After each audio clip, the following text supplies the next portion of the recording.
host, respected Dr. Sreeja ma'am, convener State Women's Committee, AKBCTA, the chair of the section, Asha Prabhakaran madam, Dr. Biju Kumar sir, General Secretary, AKBCTA.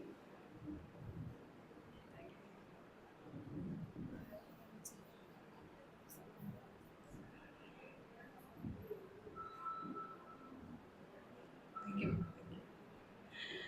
Um, Esteemed Honorable Advocate C.S. Sujata ma'am, Dr. Veena ma'am, I hope you remember me ma'am, uh, Nishan sir, and Dr. Shiva Viti ma'am. I was just sharing a quick thought with Asha ma'am that the entire system has a gender perspective also. The height and the space and the perspective from which we are speaking. This is exactly a replica of the society in which we are living. Now, basically, this particular, I'm so happy that I'm here. And we women, in any platforms, we are always an integral part of the family, the community, the society. The family, the community, society cannot survive without we women. But we have always been sidelined. We have been sidelined for our individual rights and our participatory rights. Now, basically, just imagine in this brochure itself, we are dealing with the most modern themes.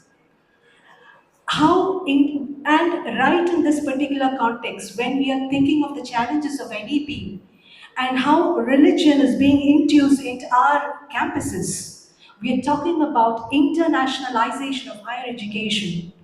We are also talking about one session is devoted to AI and the impact of AI in higher education.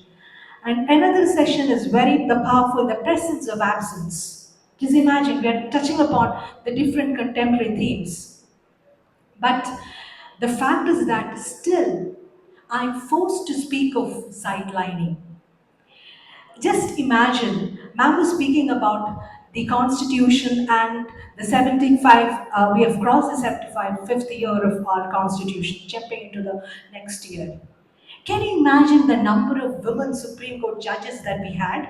I'm talking about the most elite class among women, definitely have two classes.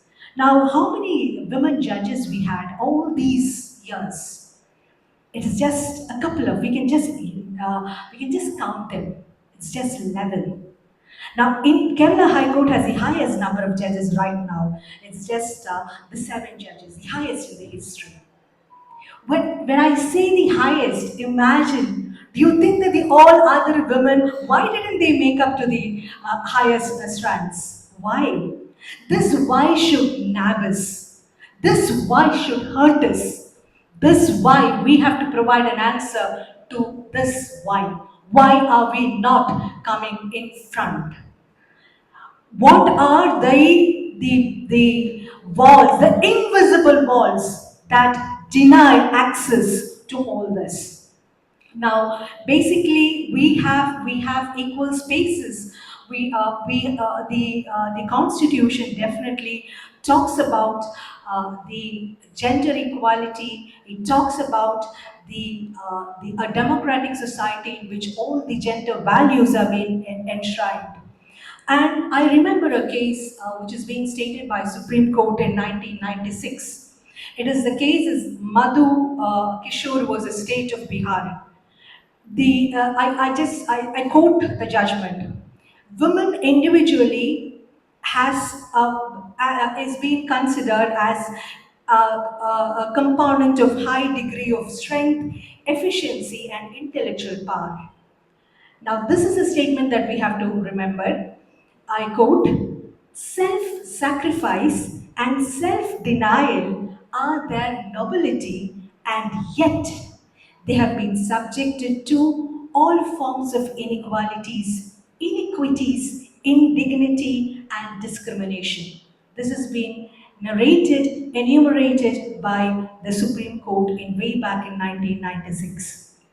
Now, here, if we just go get into a quick glance of the Constitution gives us a lot of protection. It talks about equality that has been enshrined in Article 14. It talks about prohibition from all sorts of discrimination. It talks about equal opportunities, that is Article 16. It talks about the most crucial aspect, that is right to live with dignity. That's one of the most precious rights that is given to all of us. Then Article 39, which has already been talked about by the Honorable Advocate C.S. Sujata ma'am, that is equal pay for equal work. Then just and humane working condition, yet again it's Article 42. And again, any words, any phrases that is derogatory to the woman, that has also been prohibited by the Constitution. Then freedoms, the freedom to move, the freedom to think, the freedom to write, the freedom to form associations, the freedom to vent our feelings. That is there in our Constitution. But what exactly is the reality? I'll just mention one example so that all of my colleagues can understand. It was in year 2018 that the Supreme Court of India had a crochet facility. That too after innumerable number of legal battles by advocate Ms. Pujari, who is a Supreme Court lawyer in 2018, that too as a result of a public interest litigation. At that time, no one could understand why we wanted a crochet facility in a Supreme Court. That too when the Constitution speaks of all these provisions. Look, we are living in a society in which the rearing of a child is considered as the job of the female gender. Now the trends are changing, but normally we normalize everything. So when a child is born, it is the duty, it is a job of the woman. So for a woman to work in a comfortable space, definitely she needs to leave the kid with someone. So having a crochet facility in the vicinity of the office clears something. But it was only in 2018 that the premier institution of India, the premier legal institution, could talk of this particular aspect. And again in 2024, a new facility with ample facilities was also being introduced. So this is the reality. What is there in the Constitution and what happens in the reality. Now, what about the legal arena? Now, I'm really ashamed to say that we have 56 plus legislations. That is not the fact that I'm being very ashamed of, because legislation was always with us in any aspects. The law was there, legislator was there with us. But the fact that I'm being ashamed is that even in this 2024, we need a law, the strength of a law, the banner of a law to be born in this particular land. We need the purview, the strength of the PNDT so that we are not being banished in the womb itself. So that is the plight. We also need the help of prohibition, the Dowry Prohibition Act, so that we are not being considered as a commodity for sale. So look, the law, as I told you, is very proactive. Whatever problems that a woman faces, the law is always there to help us. Now, one of the gravest problems that a woman was being facing, that is from right to birth to death, we have laws. I have told you already, 56 plus laws that we have. Now, basically to be born we have a law, to get enrolled ourselves into the educational sector we do have law, we do have the right to education that has been enshrined in the Constitution, and at the same time we do have laws to protect us. And again, during the days when we progress into the adulthood, definitely we have laws. We have the marriage laws, we have the succession laws, we have the adoption laws.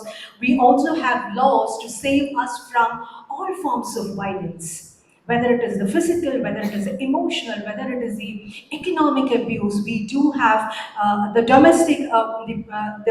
Prevention of Domestic Violence Act. Now, one of the seminal contribution of this particular legislation is that it talked about right to a secure home. Look, the identity and the space of a home is always a question for the unanswered question for a woman. Now, this legislation recognizes that you can stay in the house where you are being married into or you are residing. That particular assurance is being given to a woman who is already battered, who have been subjected to all forms of violence, but she took the decision to question that particular violence. And again, the law also gave her preventive orders. If preventive orders of not being chalked out of the house, not being dragged from the house, or to ensuring that her kids are with her. So these are the important aspects that it is being given by the Domestic Violence Act. And again, the Act also gave a lot of friends to her, friends in the sense in the form of magistrates, in the form of police officers, in the form of protection officers, in the form of state officers. We have many people to help us if we are in distress. But the fact is that in spite of this particular Domestic Violence Act, and in spite of the presence of definitely the POSH Act, which was being enacted in 2013, so the fact is that how we are trying to be inclusive, how our society is being trying to inclusive and to understand the fact that we have to reduce the violences, that again still is a sort of bizarre move for every one of us, because I was talking about the 56 plus legislations that we have so that we can move on. I'm using purposefully, I'm using the word move on. I'm not using the word to move on with dignity, but to move on. So that, look, for example, the laws do talk about remedies as far as the confinement or wrongful restraints. The sexual offense is cruelty by husband. Now, to what extent or to what is the age or the stage when we can term the husband as a partner? And again, the maintenance of women and children, the adoption and maintenance, everything is being covered by legislations. Now, the fact is that the we do have a very proactive legislature. At the same time, this proactiveness is seen in the judiciary also. Now, when we have an issue which we raise before the judiciary has always helped us, especially we can take the case of the POSH Act. It was indeed with the help of the judiciary that we can take pride of saying that we do have a legislation which protects the woman.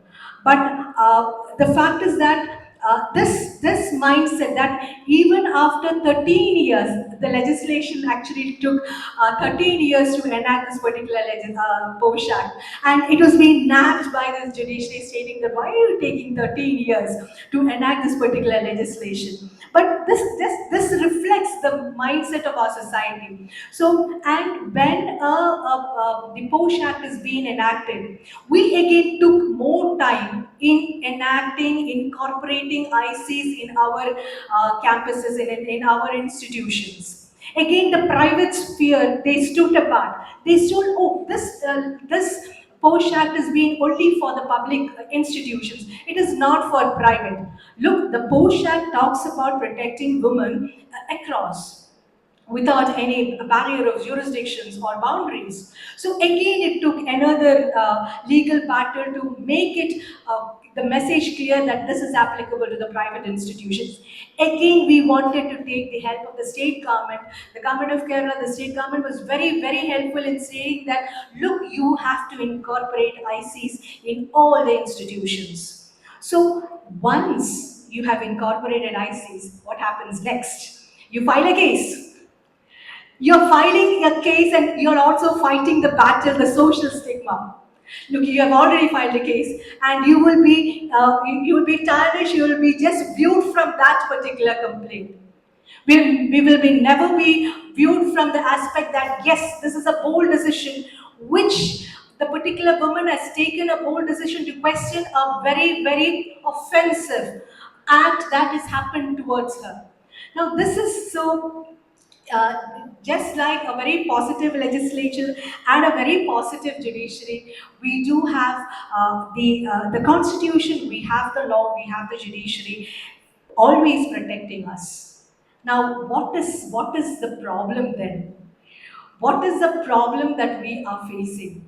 Now, I've already told you the problem. What I feel is that it may be a personal jotting, but the problem is that it always relates to the societal, the societal attributes, and also how we give our response to the societal attributes, especially our mindset.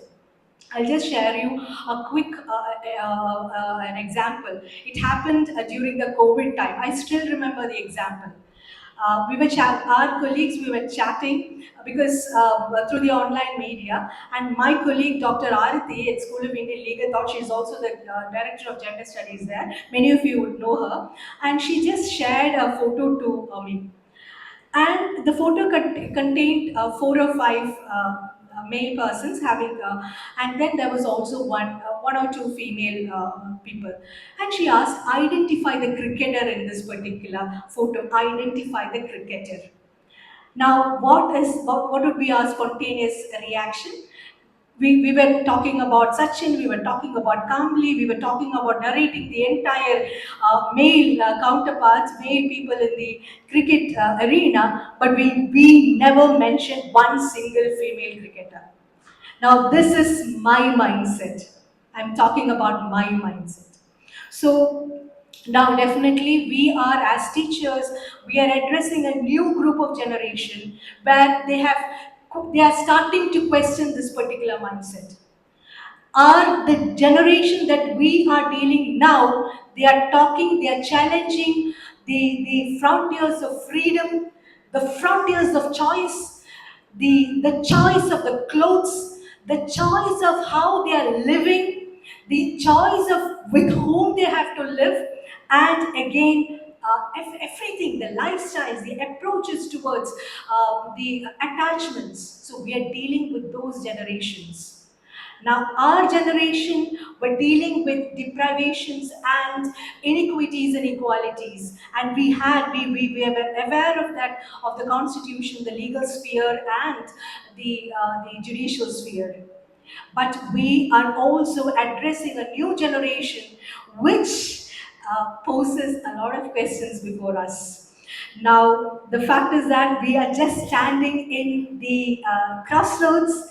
We are sandwiched between the constitution, law, judiciary, and how newer perspectives are being added into that. Because when we add newer perspectives, new problems also arise. Because very last week itself, we have the judiciary giving another verdict. You can find a slight deviation as to how it was being approaching the whole concept of adultery, the concept of filing cases before the court on the basis of harassment. Yes, that is a deviation taken by the judiciary. So we can wait for the rippling effect.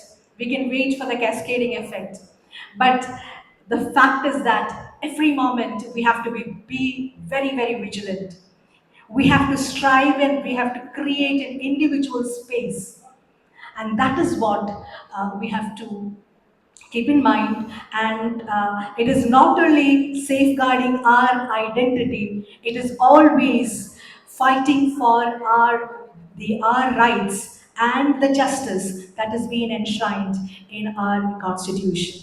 All the very best to each one of you. Thank you so much.